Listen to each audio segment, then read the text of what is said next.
Hello friends, welcome to my channel. हम लोग पढ़ रहे हैं भारतीय इतिहास। इसमें फर्स्ट चैप्टर हो गया, सेकंड चैप्टर स्टार्ट किया था सिंधु सभ्यता एवं संस्कृति। ठीक है, पार्ट 1 बन चुका है, आप लोग देख लीजिएगा। पार्ट 2 स्टार्ट करते हैं सिंधु सभ्यता के प्रमुख स्थल एवं उनसे संबंधित नदियों से। ठीक है, सिंधु सभ्यता के प्रमुख स्थल एवं उनसे संबंधित नदी, एक तरफ स्थल दूसरी तरफ नदी दी है। हड़प्पा रावी नदी के किनारे। ठीक है, मोहनजोदड़ो सिंधु के, कालीबंगा, घग्गर, लोथल, भोगवा, रोपड़, सतलज, मांडा, चिनाब, दमाबाद, प्रवरा, आलमगीरपुर, हिंडन। ठीक, ये नदी और जो है स्थल, ये दोनों ही आपको याद करने हैं। आलमगीरपुर, हिंडन, सुतकांगीडोर, दास्त या दास्त, भगवानपुर, सरस्वती। आगे पढ़ते हैं। आलमगीरपुर उत्तर प्रदेश के मेरठ जिले में हिंडन नदी के किनारे स्थित है। जो आलमगीरपुर है, ये जो है हिंडन नदी के किनारे स्थित है, आपके उत्तर प्रदेश में है। यहाँ से खुदाई में मृदभांड के एवं मनके मिले हैं। यहाँ से क्या खुदाई में मिला है? मृदभांड और मनके। ठीक है, आगे कुछ बर्तनों पर त्रिभुज, मोर, गिलहरी आदि की चित्रकारियाँ मिलती हैं। ठीक है, आगे हुलास उत्तर प्रदेश के सहारनपुर जिले में स्थित है। यहाँ से हुलास जो है ये सहारनपुर जिले में स्थित है, अपने उत्तर प्रदेश से। ठीक है, यहाँ से क्या मिला है? कांचली मिट्टी के मनके, चूड़ियाँ, खिलौना गाड़ी आदि। ठीक है, ये पूछते खिलौना गाड़ी कहाँ से? तो हुलास। ठीक है, जो कि सहारनपुर जिले में स्थित है। सिंधु लिपियुक्त एक ठप्पा का भी साक्ष्य मिला है। ठीक है, देसलपुर से एक रक्षा प्राचीर मिला है। देसलपुर से जो है एक प्राचीर मिला है, रक्षा प्राचीर। ठीक है, सुतकांगीडोर स्थल दक्षिण बलूचिस्तान में दास्त नदी के किनारे स्थित है। इसकी पहचान हड़प्पा स्थल के रूप में वर्ष 1927 में जो है आरएल स्टीन ने की थी। अभी हम लोगों ने पढ़ा जो सुतकांगीडोर स्थल है, ये बलूचिस्तान में दास्त नदी के किनारे जो है स्थित है। इसकी पहचान हड़प्पा स्थल के रूप में जो है वर्ष 1927 में इन्होंने आरएल स्टीन ने की थी। ठीक है, इसका दुर्ग एक प्राकृतिक चट्टान के ऊपर स्थित था। ठीक, यहाँ से मृदभांड, एक ताम्र निर्मित बाडाग्र, ताम्र निर्मित ब्लेड के टुकड़े, तिकोने, ठेकरे तथा मिट्टी की चूड़ियों के अवशेष प्राप्त हुए हैं। मिट्टी की चूड़ियों के अवशेष भी जो है यहीं से सुतकांगीडोर से प्राप्त हुए हैं। ठीक है, आगे पढ़ते हैं। सोतका कोह सुतकांगीडोर के पूर्व में स्थित है। सोतका कोह जो है सुतकांगीडोर के पूर्व में स्थित है। वर्ष 1962 में इसकी खोज जीएफ डेल्स द्वारा की गई। यहाँ से 2 टीले मिले जिसके आकार सुतकांगीडोर जैसी ही है। ठीक है, बलूचिस्तान के दक्षिण तटवर्ती पट्टी पर स्थित बालाकोट एक बंदरगाह के रूप में कार्य करता था। बालाकोट। ठीक है, यहाँ से हड़प्पा पूर्व एवं हड़प्पा कालीन अवशेष प्राप्त हुए हैं। ठीक है, इसकी नगर योजना सुनियोजित थी। भवनों के निर्माण में कच्ची ईंटों का, जबकि नालियों के निर्माण में पक्की ईंटों का प्रयोग किया जाता है। यहाँ का सबसे समृद्ध उद्योग सीप उद्योग था। ठीक है, यहाँ से काफ़ी मात्रा में सीप से बनी चूड़ियों के टुकड़े मिले हैं। ठीक है, आगे देखते हैं। बनमाली जो है हरियाणा के फतेहाबाद जिले में स्थित है। बनमाली हरियाणा के फतेहाबाद में स्थित है। ठीक है, वर्ष 1974 से 77 में आरएस बिष्ट द्वारा इस स्थल का उत्खनन किया गया। आरएस बिष्ट द्वारा जो है बनमाली का जो है उत्खनन करवाया गया। यहाँ से संस्कृति के 3 स्तर प्रकाश में आए। कौन कौन से? प्राक सिंधु, विकसित सिंधु एवं उत्तर सिंधु। ठीक है, यहाँ की सड़कें नगर को तारांकित भागों में विभाजित करती हैं। यहाँ से मोहरे, बटखरे, लाजवर्द तथा कानेलियन के मनके, हल की आकृति के खिलौने, ठीक है, तांबे के बाड़ाग्र आदि के साक्ष्य मिले हैं बनमाली से। ठीक है। भगवानपुर हरियाणा के कुरुक्षेत्र जिले में सरस्वती नदी के दक्षिणी किनारे पर स्थित है। भगवानपुर जो है सरस्वती नदी के दक्षिणी किनारे पर स्थित है। जेपी जोशी ने इसका उत्खनन कराया। ठीक है। आगे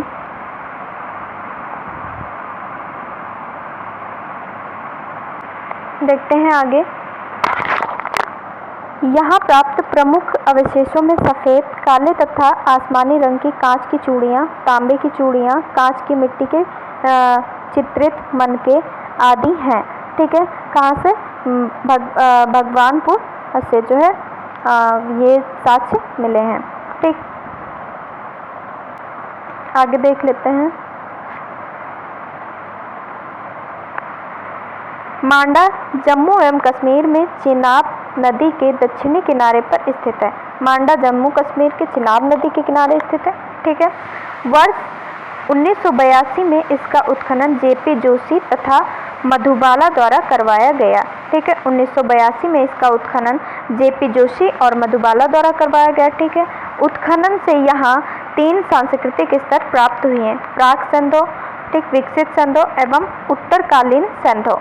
यहाँ से मिट्टी के ठीकरे, हड्डी के नुकीले बाड़ाग्र, चर्ट ब्लेड, कांच से निर्मित पेचदार पिन तथा एक आधी अधूरी मुहर आदि के अवशेष प्राप्त हुए हैं। ठीक है। मांडा से जो अगर पूछा आधी अधूरी मुहर मांडा। ठीक है।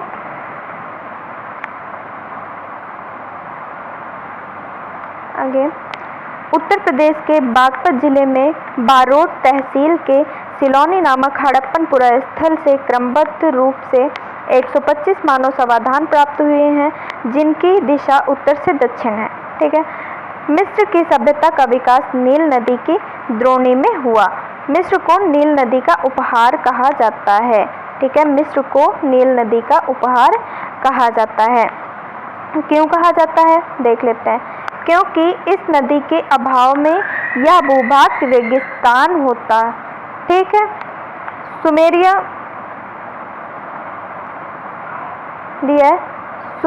सभ्यता के लोग प्राचीन विश्व के प्रथम लिपि आविष्कर्ता थे। सुमेरिया सभ्यता के लोग जो थे ये प्राचीन विश्व के प्रथम लिपि आविष्कर्ता थे। ठीक है। खुदाई से प्राप्त बहुसंख्यक नारी मूर्तियों से अनुमान लगाया जाता है कि सिंधु सभ्यता मात्र सत्तात्मक थी। जो खुदाई हुई, ठीक है, उसमें जो है मूर्तियां प्राप्त हुई नारी की, तो उससे ये अनुमान लगाया जाता है कि जो है यहाँ पे मात्र सत्तात्मक सत्ता जो है सभ्यता थी। ठीक है।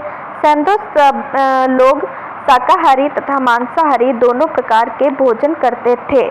ठीक है। आगे देख लेते हैं। उनके वस्त्र ऊनी और सूती दोनों प्रकार के होते थे। ठीक है। कंठहार, कर्णफूल, कड़ा, भुजबंद, अंगूठी, हंसुली, करदनी आदि आभूषण पहने जाते थे। नौसारों से स्त्रियों के मांग में सिंदूर के प्रमाण मिले हैं। ठीक है। जो हिंदू धर्म में सुहाग का प्रतीक है। सिंधु काल में पासा प्रमुख खेल था। सिंधु काल में जो है पासा प्रमुख खेल था। आगे देख लेते हैं। सिंधु घाटी सभ्यता के लोग के मुख्य खाद्यान्न गेहूं और जौ थे। ठीक है। मुख्य खाद्यान्न क्या था? गेहूं और जौ। रंगपुर से धान की भूसी तथा लोथल से चावल के अवशेष मिले हैं।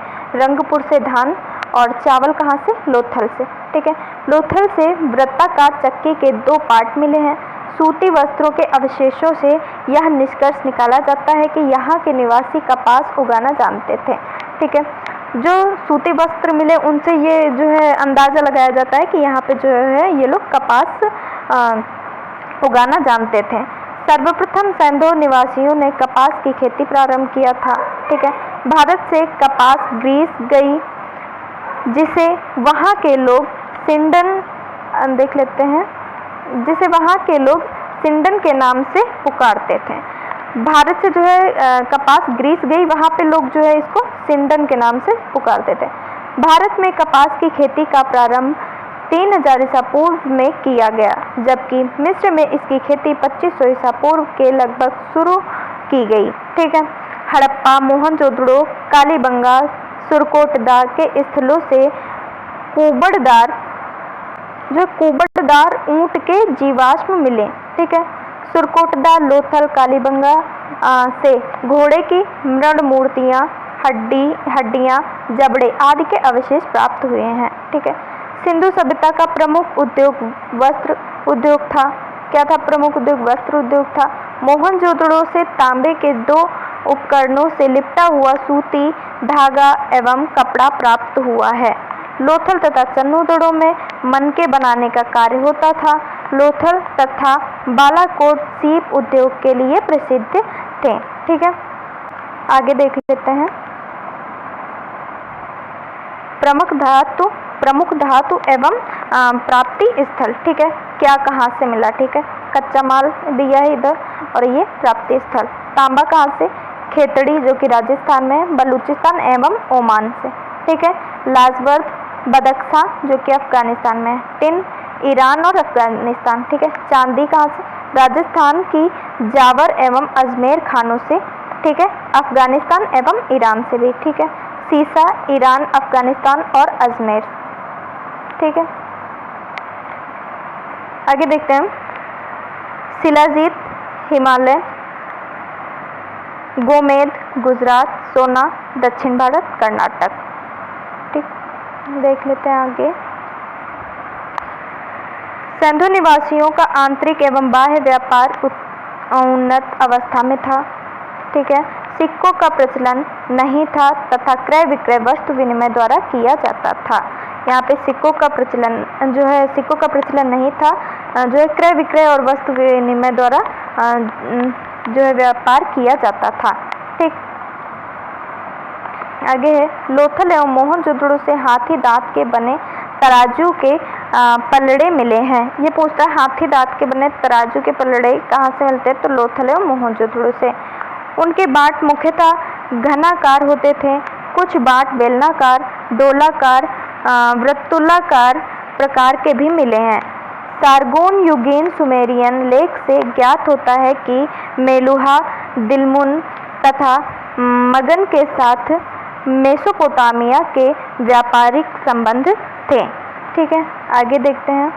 आगे दे रखा है मेलुहा की पहचान सिंधु क्षेत्र से की गई है। दिलमुन की पहचान फारस की खाड़ी के बहरीन से की गई है। ठीक है। सुमेरियन अभिलेखों में दिलमुन को साफ सुथरे नगरों का स्थान या सूर्योदय का क्षेत्र और हाथियों का देश कहा गया है। ठीक है। सुमेरियन अभिलेखों में मिस्र के साथ व्यापार संबंध का पता लोथल से प्राप्त मम्मी की एक आकृति से चलता है। ठीक है। सिंधु सभ्यता में मूर्तिकला, वास्तुकला, उत्कीर्ण कला, नदभांड कला आदि के उन्नत होने के प्रमाण मिले हैं। मोहनजोदड़ो से एक संयुक्त पशुमूर्ति प्राप्त हुई है, जिसमें शरीर भेड़ का तथा मस्तक जो है सूंडदार हाथी का है। हड़प्पा की पाषाण मूर्तियों में 2 सिर रहित मानव मूर्तियां उल्लेखनीय हैं। धातु मूर्तियां लुप्त मोम या मधुच्छिष्ट विधि से बनाई जाती थी। मोहनजोदड़ो से प्राप्त नर्तकी की कांस्य मूर्ति अत्यंत प्रसिद्ध है। नर्तकी की कांस्य मूर्ति मोहनजोदड़ो से प्राप्त हुई। लोथल से कुत्ते तथा कालीबंगा से ताम्र मूर्ति प्राप्त हुई है। ठीक है। चन्नूदड़ो से प्राप्त इक्का गाड़ी एवं बैलगाड़ी की मूर्तियां उल्लेखनीय हैं। चन्नूदड़ो से जो है इक्का गाड़ी एवं बैलगाड़ियां प्राप्त हुई हैं। ठीक है। दिया है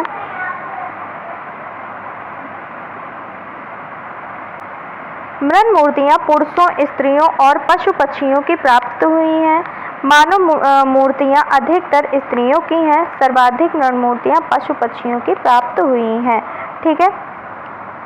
आगे देख लेते हैं। दे रखा है सिंधु काल में सर्वाधिक मोहरें सेलखड़ी की बनी हैं। इसके अतिरिक्त कांचली मिट्टी, चर्ट, गोमेद मिट्टी आदि की बनी मोहरें भी हैं। अधिकांश मोहरें वर्गाकार या चौकोर हैं, किंतु कुछ मोहरें घनाकार, गोलाकार अथवा बेलनाकार भी हैं। सिंधु सभ्यता की मोहरों पर सर्वाधिक अंकन एक श्रृंगी पशु का है, ठीक है। उसके बाद कुबड़ वाले बैलों का है, ठीक। पशुपति शिव का प्रमाण मोहनजोदड़ो से प्राप्त एक मोहर है, ठीक है। ये पशुपति जो है ये मोहनजोदड़ो से प्राप्त एक मोहर है, जिस पर योगी की आकृति बनी है। उस योगी के बाईं ओर बाघ और हाथी तथा दाईं ओर गैंडा एवं भैंसा चित्रित किया गया है। आगे देख लेते हैं। सिंहासन के नीचे 2 हिरण भी बने हैं। योगी के सिर पर एक त्रिशूल जैसा आभूषण है तथा इसके 3 मुख हैं, ठीक है। मार्शल महोदय ने इसे रुद्र शिव से संबोधित किया है, ठीक।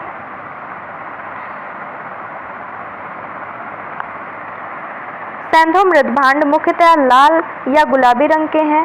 कुछ मृदभांडों को लाल रंग से रंग कर काली रेखाओं से चित्र बनाए गए हैं।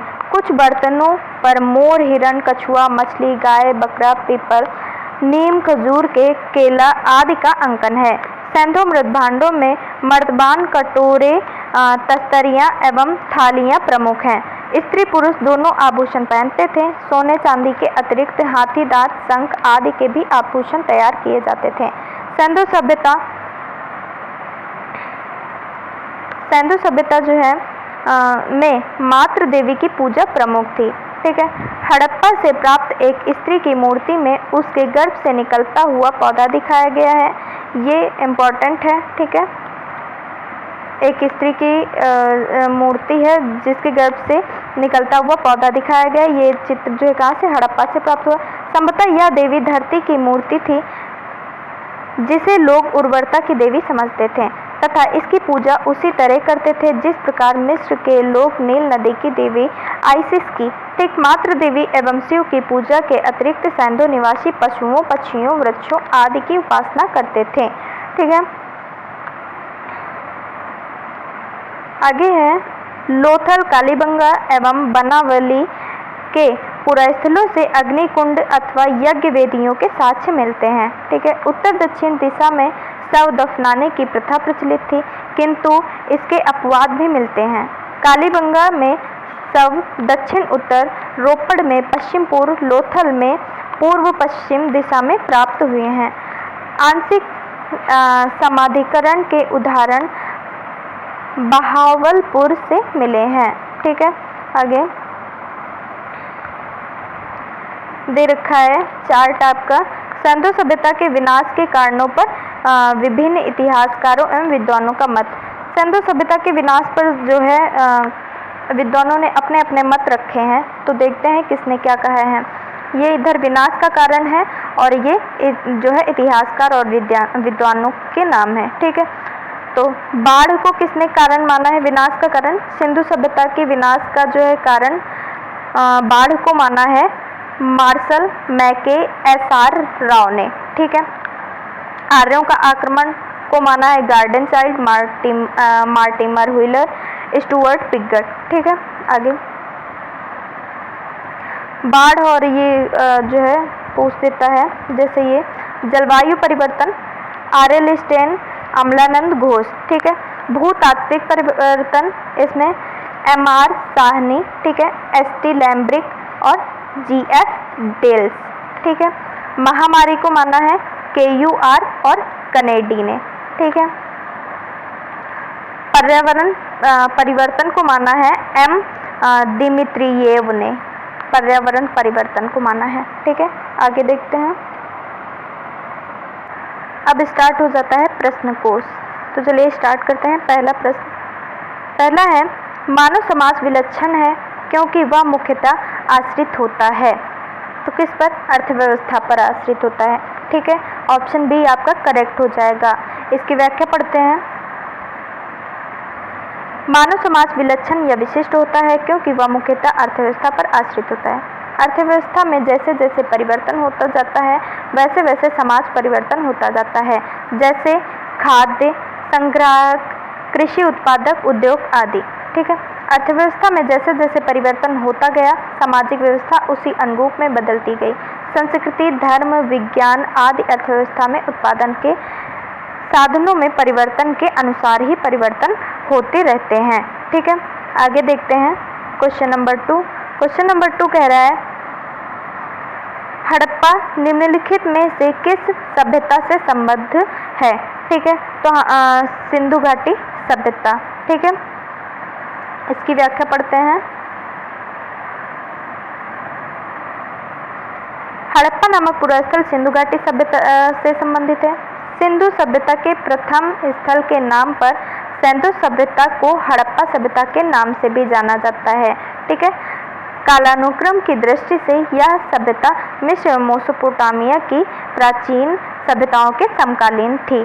ठीक, अगला क्वेश्चन, तीसरा क्वेश्चन कह रहा है, सिंधु सभ्यता संबंधित है। फिर से वही पूछ दिया क्वेश्चन, तो यहाँ पे वो ऑप्शन दिया आद्य ऐतिहासिक युग। ठीक है, अच्छा, तो यहाँ पे पूछ रहा है कि सिंधु सभ्यता संबंधित है किससे? आदि ऐतिहासिक युग से। ऑप्शन बी आपका सही हो जाएगा। इसकी व्याख्या देख लेते हैं। सिंधु सभ्यता आदि ऐतिहासिक काल की सभ्यता है क्योंकि यहाँ पर लेखन कला का ज्ञान होता है, किंतु अभी तक इसे पढ़ा नहीं जा सका है। ठीक है, अतः इतिहास निर्माण में इसका कोई प्रयोग नहीं किया जा सकता। ठीक है, अगला क्वेश्चन है, चौथा आपका कह रहा है, सिंधु घाटी की सभ्यता गैर आर्य थी क्योंकि वह नगरीय सभ्यता थी। ठीक है, ए ऑप्शन आपका सही हो जाएगा। आगे देख लेते हैं, व्याख्या में दे रखा है, सिंधु घाटी की सभ्यता गैर आर्य मुख्य रूप से इसीलिए थी क्योंकि वह नगरीय सभ्यता थी जबकि आर्य ग्रामीण थे। ठीक है, सिंधु घाटी सभ्यता को आर्यों से पूर्व की रखे जाने का महत्वपूर्ण कारक है। क्या महत्वपूर्ण कारक है? मृदभांड। ठीक है, ऑप्शन डी। ठीक, ये यूपीपीसीएस में जो है प्री 1990 में पूछा गया था। अगला व्याख्या देख लेते हैं, सिंधु घाटी सभ्यता लिपि ज्ञान और नगर नियोजन आदि के संदर्भ में आर्यों से अधिक विकसित थी। ठीक है, पुरातात्विक साक्ष्यों में अलग अलग काल में पाए गए मृदभांड की सिंधु घाटी सभ्यता को आर्यों से पूर्व का सिद्ध करते हैं। ठीक है, काले रंग की आकृतियों से चित्रित लाल मृदभांड जहां हड़प्पा सभ्यता से संबंधित है, वहीं धूसर एवं चित्रित धूसर मृदभांड जो बाद के हैं आर्यों से संबंधित माने जाते हैं। ठीक है, छठा क्वेश्चन दिया है, सिंधु घाटी संस्कृति वैदिक सभ्यता से भिन्न थी क्योंकि? सिंधु घाटी सभ्यता वैदिक सभ्यता से भिन्न थी क्योंकि कारण क्या है? तो चलो बताते हैं। इसके पास विकसित शहरी जीवन की सुविधाएं थी, तो ये तो सही है, शहरी जीवन की सुविधाएं थी। इसके पास चित्रलेखीय लिपि थी, ये भी सही है। इसके पास लोहे और रक्षा शस्त्रों के ज्ञान का अभाव था, ये भी सही है। तो आपका उपर्युक्त सभी सही हो जाएगा, ऑप्शन डी। आगे स्टार्ट करते हैं व्याख्या। सिंधु घाटी संस्कृति वैदिक सभ्यता से अनेक बातों में भिन्न थी। सिंधु घाटी सभ्यता नगरीय थी जबकि वैदिक सभ्यता ग्रामीण थी। ठीक है, सिंधु सभ्यता की लिपि भावचित्रात्मक थी जबकि वैदिक सभ्यता के लोग लोहे तथा रक्षा शस्त्रों के ज्ञान से युक्त थे। जो वैदिक सभ्यता के लोग थे ये लोहे तथा रक्षा शस्त्रों के ज्ञान से युक्त थे, जबकि जो सिंधु घाटी सभ्यता के लोग थे ये लोहे के ज्ञान का अभाव था इनके पास। ठीक है, अगला क्वेश्चन दे रखा है, हड़प्पा संस्कृति की जानकारी का प्रमुख स्रोत क्या है? तो प्रमुख स्रोत आपका सी, ऑप्शन सी सही हो जाएगा, पुरातात्विक खुदाई है। ठीक है, देख लेते हैं व्याख्या। हड़प्पा सभ्यता की लिपि का वाचन अभी नहीं हो सका, अतः सभ्यता के संबद्ध अनेक पुरास्थलों से प्राप्त पुरावशेष ही हड़प्पा संस्कृति के विशिष्ट तत्वों पर प्रकाश डालते हैं। ठीक है, अगला क्वेश्चन है, निम्नलिखित में कौन सा सिंधु घाटी की सभ्यता का प्रकाश डालता है? ठीक है, शिलालेख दे रखा है, पुरातत्व संबंधी खुदाई दे रखी है। आगे ऑप्शन देख लेंगे लेकिन इसमें आपका सही यही होगा, पुरातत्व संबंधी खुदाई। ठीक है, देखते हैं ऑप्शन। सी ऑप्शन दे रखा है, बर्तनों की मोहरों पर लिखावट। अगला दे रखा है धार्मिक ग्रंथ, लेकिन आपका ऑप्शन बी सही है। ठीक है, अगला दे रखा है सिंधु घाटी के निवासियों की सभ्यता को जानने का मूल स्रोत है, वहां पाई गई क्या? ठीक है, मोहरें पाई गई। ठीक है, व्याख्या। सिंधु सभ्यता से संबंध विभिन्न पुरास्थलों की खुदाई के फलस्वरूप वहां से प्राप्त 3000 से अधिक मोहरें इस सभ्यता के विषय में जानकारी के सर्वाधिक महत्वपूर्ण साधन है। मोहरों पर अंकित चित्रों के माध्यम से सिंधु सभ्यता के विभिन्न कार्यकलापों एवं विश्वासों पर प्रकाश पड़ता है। ठीक है, 10वां क्वेश्चन है, बहुत बड़ा है, चलो देख लेते हैं। 10वां क्वेश्चन दे रखा है हड़प्पा सभ्यता की उत्पत्ति के संदर्भ में निम्नलिखित में से कौन सा जोड़ा सही नहीं है? मतलब क्या गलत है, जो सही नहीं है उसको जो है आपको बताना है। ठीक है, तो पहला दे रखा है एम रफीक मुगल, हड़प्पा सभ्यता ने मेसोपोटामिया सभ्यता से प्रेरणा ली। ठीक है, तो ये तो गलत है, पहला तो आपका गलत हो गया, तो यही आपका ऑप्शन ए सही हो जाएगा। मतलब ये जो है हड़प्पा सभ्यता की उत्पत्ति के संदर्भ में ये जोड़ा जो है आपका सही नहीं है। ठीक है, लेकिन बाकी पढ़ लेते हैं। ईजे एस मैके, ठीक है, सुमेर से लोगों का पलायन, तो ये सही है। मार्टिमर व्हीलर, पश्चिमी एशिया से सभ्यता के विचार का प्रवसन, सही है। अमलानंद घोष, हड़प्पा सभ्यता का उद्भव पूर्व हड़प्पा सभ्यता की परिपक्वता के परिणाम स्वरूप हुआ, ये भी सही है। ठीक, ऑप्शन ए आपका इसमें सही हो जाएगा। हाँ, ऑप्शन ए। व्याख्या देख लेते हैं। हड़प्पा सभ्यता की उत्पत्ति के संदर्भ में अनेक विद्वानों ने अलग अलग मत प्रस्तुत किए हैं। ईजे एस मैके का मानना है कि हड़प्पा सभ्यता की उत्पत्ति सुमेर मेसोपोटामिया से लोगों के प्रवसन के कारण हुआ। इन्हीं के समरूप प्रवसन के सिद्धांत के इतिहासविद D.H. गार्डिन तथा मार्टिन व्हीलर का मानना था कि हड़प्पा सभ्यता की उत्पत्ति पश्चिमी एशिया से सभ्यता के विचार के प्रवसन के कारण हुई। ठीक है, आगे दे रखा है। इस संदर्भ में अमलानंद घोष का विचार है कि हड़प्पा सभ्यता का उद्भव पूर्व हड़प्पा सभ्यता की परिपक्वता के परिणाम स्वरूप हुआ। ठीक, स्टुअर्ट पिगट, फेयर। ठीक है, आगे देखते हैं।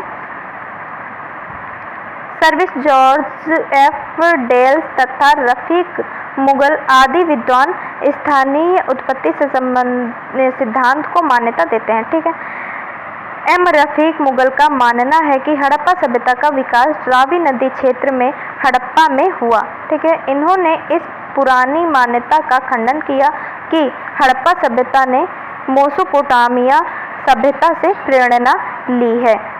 ठीक है, आगे हम अब कल की वीडियो में जो है आपका ये पूरा चैप्टर ख़त्म करने की कोशिश करेंगे। आज यहीं तक रखेंगे। अगर वीडियो अच्छी लगे तो आप लाइक और शेयर कमेंट करिएगा।